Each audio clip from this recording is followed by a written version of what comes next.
Alright, so Peroxide updated. Basically this is where the event mainly happens. It's this location right here, so I'll cover it first.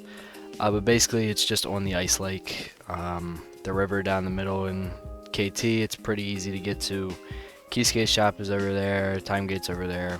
It's pretty easy to find, it's hard to miss. But you come over to this guy, and you just want to talk to Saint Peroxilus.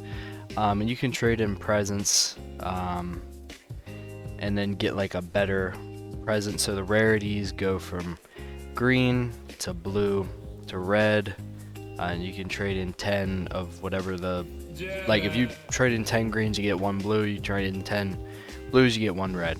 I figure I'll cover this now since it's already happening, but so it's at XX05 and then XX55, presents start to rain around the map.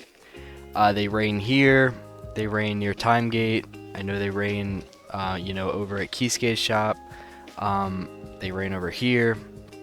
Basically you'll be able to find them all around the map. Just again, the better they are, the rarer they are. So like blue's gonna be better than green, green's the most common one, and then obviously red is legendary, so that's the best one you can get. But yeah, you just want to pick these up, and I'll show you everything you can get from the presents right on the screen. And I will also go through and show this all in a private server, like show what each accessory does, at least for the boss drops. But yeah, so that's that. And then if you come over to this guy, you'll start the raids. So you say, I'd like to help save Peroxilus. You say, I'm ready. You do want to do this with a party, by the way. Like, I'm not going to be able to do anything here because alone it's just not really possible, to be honest. I tried earlier. It's just too many things at once. But I'll give you the general concept while I try my best. So basically you spawn in and there's this wise mystical tree, and basically each wave there's going to be a horde of Arankars, I guess, fish bones and Ajuchas and Menos, all that stuff. They're just going to be running towards this tree, and they want to get to the tree and they hit it. The tree doesn't have much health, so you kind of got to stop them all.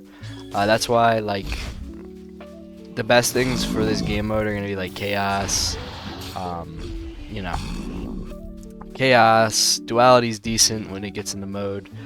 But just anything with a lot of area of effect. Stark is really good. I think Stark is probably going to be the best thing for this update. But while I struggle against this, let me talk about everything else. Alright, so first of all, thank you to Natsuki for sending in this clip, because I actually haven't had the chance to play the update really. But basically once you reach wave 5, the Rukia boss will spawn. I think she's called like the Winter Queen or something. But when she pops her mode, you gotta watch out because it insta-kills everybody around you, or around it, so like avoid it. And she drops her sword and her outfit, I believe, so I'll put her drops on the screen. But I'll show them later in the video, and like the stats and stuff. But after you beat her, presents are gonna spawn, just like in KT. And just keep in mind though that the limit for presents that you can have is apparently 149. I haven't actually fact checked that, but apparently that's what it is. And then you see on the screen fighting the Toshiro boss, and that he spawns at wave 10. He's the final wave, final boss. And you see like the crystals on the ground. It's like that one like ice crystal. They start to spawn, and when you destroy them, you take 30% of HP. So you actually can damage him without destroying the crystals, but he takes like no damage. So you're way better off like just trying to get these crystals out.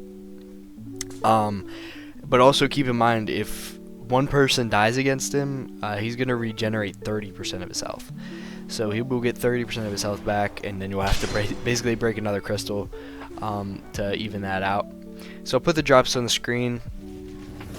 But just for tips for beating these both of these bosses, you're gonna want to use mainly Stark, Chaos, maybe Duality, maybe a couple other things, but anything that's good for PvE, anything that has like really good AoE is going to be recommended.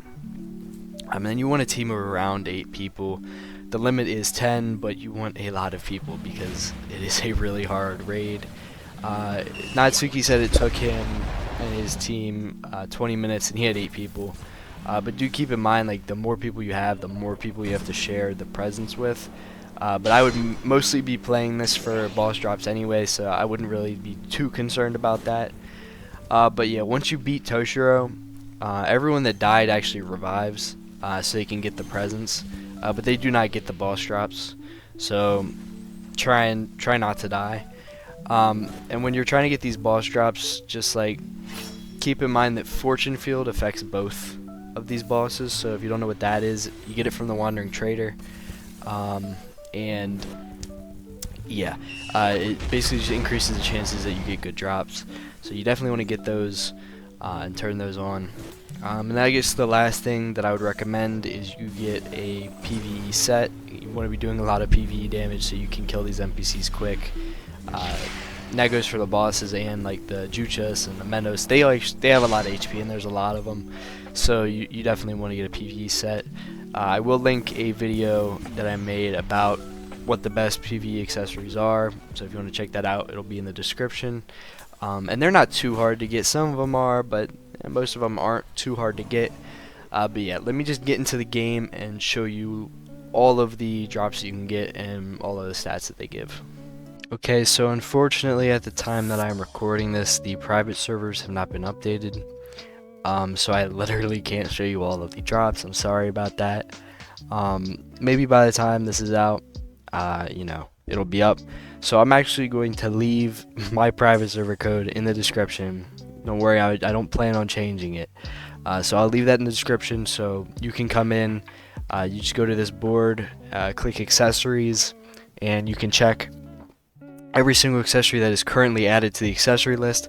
So hopefully by the time this is out, it will be up there. But if not, I don't really know. I guess you can join my Discord server if you want. I'll try and post all of the accessories in the announcements channel or something if I get screenshots of them. But yeah, for now I don't really know what they do. I'm sure they're decent though, so I'm sorry about that. But again, you can come check with this and see if it's updated. But I do want to get this video out so that people can, you know, figure out how to do the boss and all that stuff. But yeah, thank you guys for watching. Sorry that I can't get the accessories shown, but I hope you enjoyed and learned something about the update. And yeah, like and subscribe. See you guys later.